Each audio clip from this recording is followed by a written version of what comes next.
Hi everyone, Laszlo Montgomery here. The Shanghai Ningbo trip is now behind me, just got back. But whilst in Ningbo with all my peoples, I received a directive from high on up to be in Hong Kong for an October 6th meeting with another big American retailer. So I'm not home for long, and the way it's looking this month, I'm not going to be in good old Claremont much at all. So the next few weeks are going to be, in a word, dicey for the China History podcast.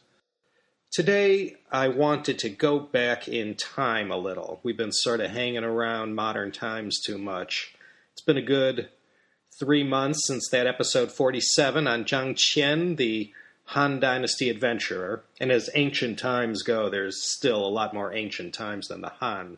So I thought, let's break away from these modern times and push the dial back all the way to the beginnings of the Zhou Dynasty. When you combine the Western and Eastern Zhou, you have about 790 years. Longest dynasty in Chinese history, and let me put air quotes around the word longest. The person we're going to focus on today and give his due is the Duke of Zhou, Zhou Gong. He lived from the time period of the 12th century BC, roughly 1100 BC, 3100 years ago. This would be a little before the time of King David and a little after Nebuchadnezzar. I mean, we're talking a long time ago. Today, we circle back to episode number 16 and take a closer, in-depth look at the Duke of Zhou. If you recall from that episode, the first dynasty from which we have rock-solid evidence of their existence and history was the Shang Dynasty, Shangchao. They enjoyed a good 6 centuries before they were overthrown by the state of Zhou. And we see in China the first example of the mandate of heaven and how it all worked. The Shang had declined in all ways and had lost heaven's favor, and therefore King Wen of Zhou and later his son, King Wu, overthrew the Shang, and then in 1046 BC, the Zhou dynasty begins. We credit the Duke of Zhou with formulating this whole concept of the mandate of heaven, the Tianming. In the pantheon of Chinese emperors, King Wen, Zhou Wenwang, and his son, King Wu, Zhou Wuwang, both rank very, very highly. These were two leaders who history is looked kindly on as the perfect embodiment of ability, wisdom, and bravery on the battlefield. You've all heard of the I Ching. This is one of the most sacred texts in all of Chinese literature. It's sort of a guide to divination and how to interpret all kinds of natural things. This was written by King Wen of Zhou, King Wen, who gave us the I Ching. And once again, to remind you, King Wen didn't live to see the Battle of Muye in 1046, where the evil Shang Dynasty King Zhou Xin went down in defeat, spelling the end of the Shang. King Wen's son, King Wu, as I said, was the victor on that fateful day. And then you have the establishment of the Zhou Dynasty, from which so much of what was great about China sprang forth. This is where we can see it all start to happen right before our eyes. King Wen is revered for co-founding the Zhou Dynasty and for giving us the I Ching. So now our story begins. This revered king and Zhou Dynasty founder, Zhou Wuwang, son of Wenwang, he didn't live too long after he founded the dynasty in 1046. Almost 3 years after he overthrows the last Shang Dynasty king, he himself meets his maker. He's gone all too soon. Fortunately, King Wen had another son. This was King Wu's younger brother, and this was the Duke of Zhou. Now, Kings Wen and Wu, they both always make the list of China's greatest kings and emperors, but they are both eclipsed in history by the Duke of Zhou. If you would stroll through the Chinese History Hall of Fame and you had to pick out the most revered historical person of all, you might think, well, Confucius. But Confucius, in his lifetime, had already deferred to the Duke of Zhou as his inspiration. The Duke of Zhou, not a king, not an emperor, not even a leader in the technical sense, he was what's known as a regent. You see, the way the Shang kings did it, when their kings died, the throne went to his brother, assuming he had one. The way the Zhou kings did it, the throne passed to the son. So when King Wu dies, 3 years into the new dynasty, all he has to show for himself is a young son. the new King Cheng, who was by no means old enough or wise enough to lead his people, especially so early in the ballgame. The Shang were defeated, but it probably wouldn't be too hard to make a comeback against a young pup on the throne who was hardly a Wen or a Wu Wang. And this is where the Duke of Zhou comes in. He was the eternal man who said what he meant and meant what he said. He seized power as the uncle of the new king, who was still in his minority, and he fought off all the wolves who moved in on the young lamb, protected the rightful heir to the throne, this second of the Zhou Dynasty kings. And when the boy becomes a man and was ready to assume his role as king, the Duke of Zhou dutifully steps aside and retires to an advisory role. In that political act, Zhou Gong is revered almost like no other person in all of China's millennia of history. World history is so chock full of stories of bloody transitions of power. It almost seems like the norm. In Zhou Gong, China had a great, wise, virtuous man who knew how to command men, protect the realm, and through his own actions served as a role model for everyone.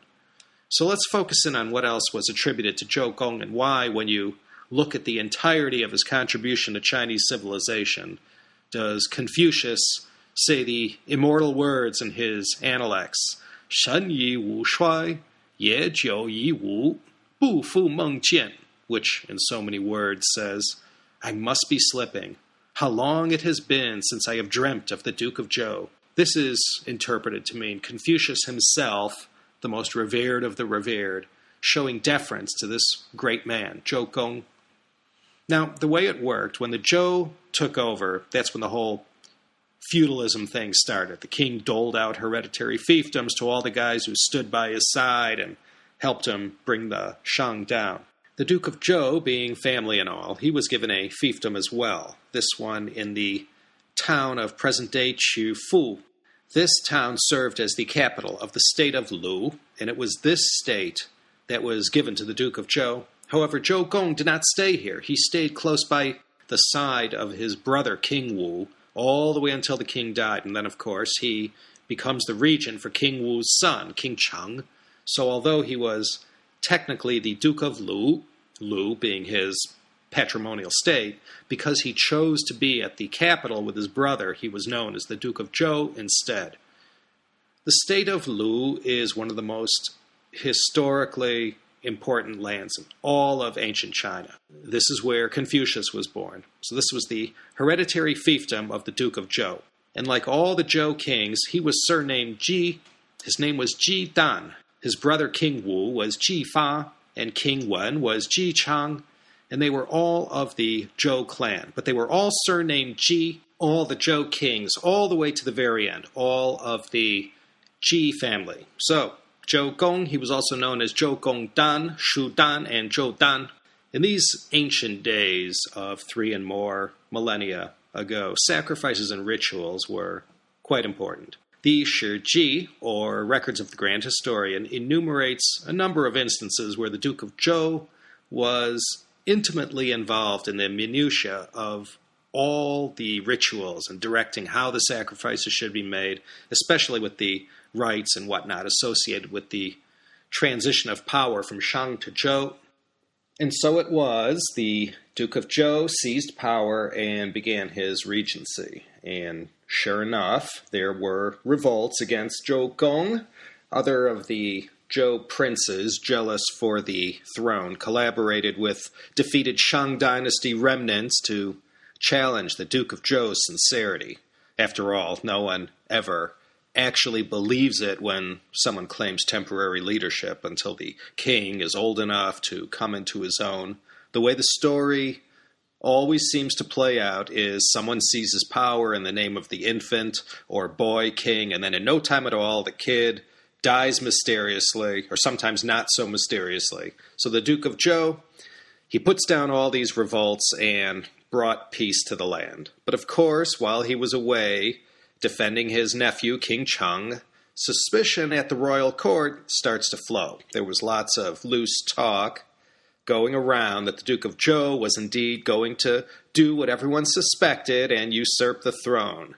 King Cheng gets wind of it, of course, and a doubt is placed in his mind.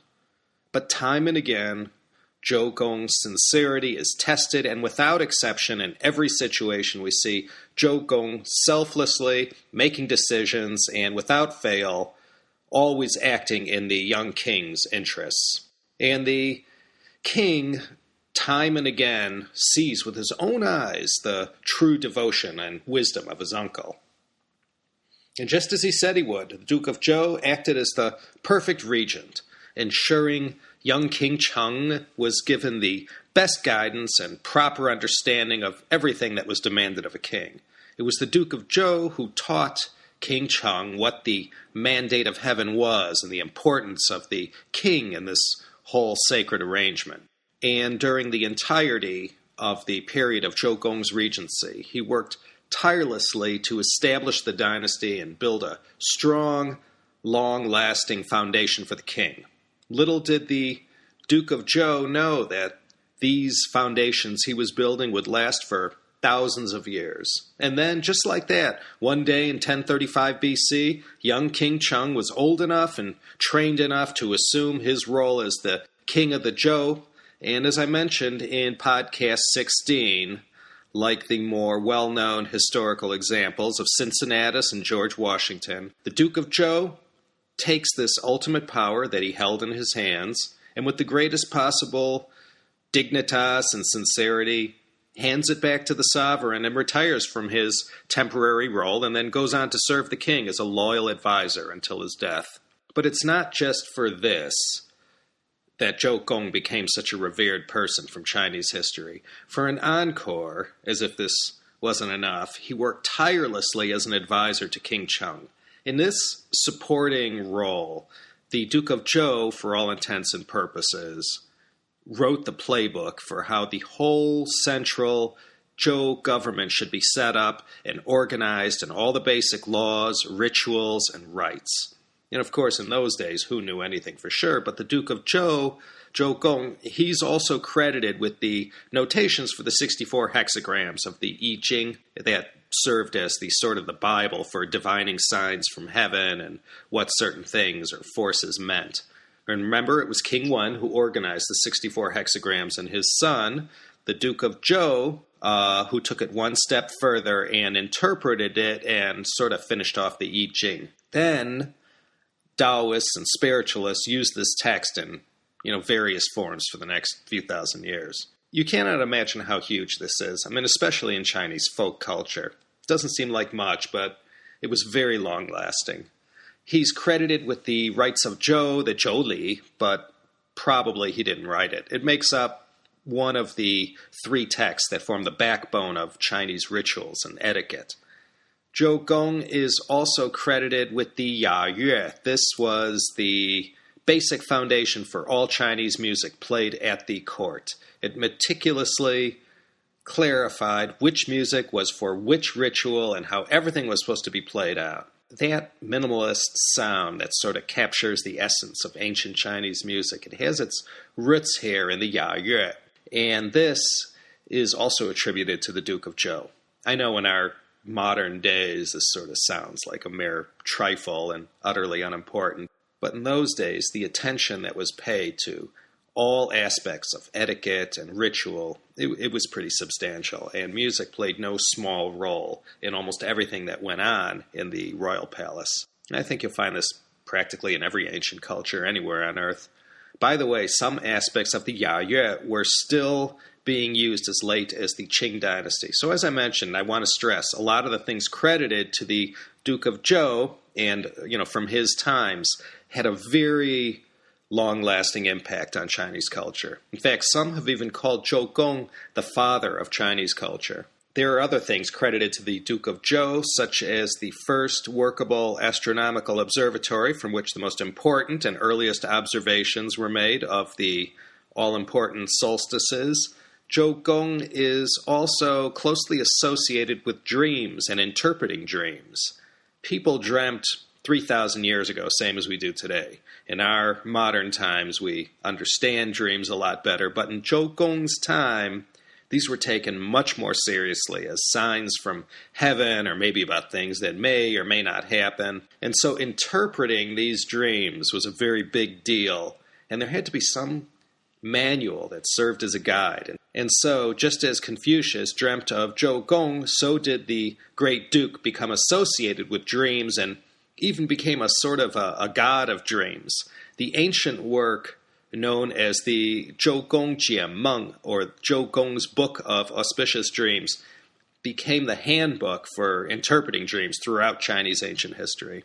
I remember when I used to travel to China with this guy. He passed away, but he was a regular riot. Li Zhiguo, good old Raymond Li. He used to say late at night when it was time to turn in that he was going to Qu Zhao Zhou Gong or Qu Jian Zhou Gong, I don't remember. But this essentially was his way of saying goodnight, that he was going to go look for or go see the Duke of Zhou, sort of a Chinese way of saying goodnight, because you would soon be seeing Zhou Gong in your dreams. When the Duke of Zhou passed from this earth, he had made preparations for his tomb to be near the capital of Luoyang so that he may be close to King Cheng and, still serve him in the afterlife. But King Cheng, to show his uncle the reverence he was due after all Zhou Gong had done for him, King Cheng had his uncle's tomb constructed instead next to the founder of the dynasty, King Wen, the Duke's father and King Cheng's grandfather. To do it this way allowed King Cheng to express the ultimate respect that never did he once consider the Duke of Zhou as his subject. And to further heap honor and respect to the Duke of Zhou, his state of Lu was given all kinds of special honors such that might only be accorded to the royal capital. Zhou Gong was revered throughout Chinese history and has been given the greatest honor of being called the Yuan Sheng, or the first sage. And in a culture that so honored and revered their sages, to be called the Yuan Sheng was indeed quite an honor. If you recall, during the Tang Dynasty episode, when Wu Zetian seized power upon the death of her husband, the emperor, she named her brief dynasty the Zhou Dynasty, specifically in honor of the Duke of Zhou. In 2004, in Qishan County, Shanxi Province, west of present-day Xi'an, Chinese archaeologists chanced upon what they believe is the tomb of Zhou Gong. Like many tombs, such as those of Qin Shi Huang and Wu Zetian, it has yet to be excavated. But when the time is right and the technology is advanced enough, Chinese historians and scientists will determine whether this is indeed the tomb of this giant of Chinese history and culture. And that's all I have for you today, my wise and wonderful listeners. As the Podfather himself, Robert Packett, might say, I hope you enjoyed that. Things are going to be touch and go for the entire month of October, but don't despair. I'm still going to try and find a way to keep this going each week. This is Laszlo Montgomery coming to you from lovely and warm Claremont, California. Join us next time, won't you, for another exciting episode of the China History Podcast.